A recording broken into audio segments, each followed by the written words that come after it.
چراغ کی روشنی کی۔ ایک چھوٹے سے گاؤں میں جو اونچے پہاڑوں کے درمیان بسا ہوا تھا، روی نام کا ایک بوڑھا آدمی رہتا تھا۔ ہر شام اپنے سادہ سے گھر کے باہر بیٹھ جاتا اور اس کے پاس ایک جلتا ہوا چراغ ہوتا جس کی مدھم روشنی میں وہ سورج کو افق کے پیچھے غروب ہوتا دیکھتا۔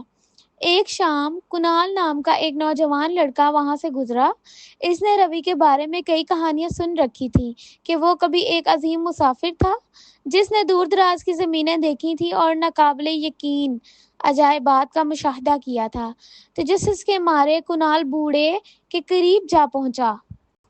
کنال نے بات شروع کی، آپ ہر رات چراغ لے کر کیوں بیٹھتے ہیں؟ سورج تو غروب ہو چکا ہے لیکن آسمان میں ستارے جگمگا رہے ہیں۔ روی نے مسکراتے ہوئے چراغ کی روشنی میں چمکتے ہوئے اپنی آنکھوں سے کنال کی طرف دیکھا۔ یہ چراغ، اس نے دھیمی آواز میں کہا، امید کی علامت ہے۔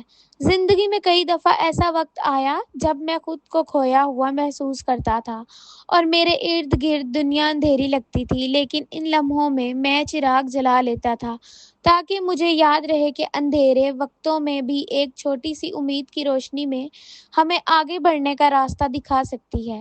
کنال ان کی باتوں میں گم ہو کر ان کے پاس بیٹھ گیا۔ جب آپ کھوئے ہوئے محسوس کرتے تھے تو آپ کیا کرتے تھے؟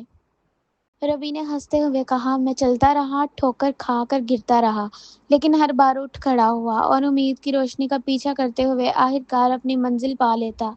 لڑکا سر ہلاتے ہوئے بولا، تو چاہے حالات کتنے بھی مشکل کیوں نہ ہو جائیں، ہمیں اپنا چراغ جلائے رکھنا چاہیے۔ بالکل، روی نے کنال کے کندھے پر نرمی سے ہاتھ رکھتے ہوئے کہا، یاد رکھو، روشنی کا مقدار اہم نہیں بلکہ اس کی مستقل مزاجی ہمیں زندگی کے سفر میں رہنمائی فراہم کرتی ہے۔ جب کنال جانے لگا تو اس نے پیچھے مڑ کر دیکھا۔ روی کا چراغ اب بھی رات کی تاریکی میں روشن تھا۔ اس نے دل میں ایک نئی امید محسوس کی، یہ جانتے ہوئے کہ جو بھی مشکلات آئیں، اس کی اپنی امید کی روشنی ہمیشہ اسے آگے کا راستہ دکھائے گی۔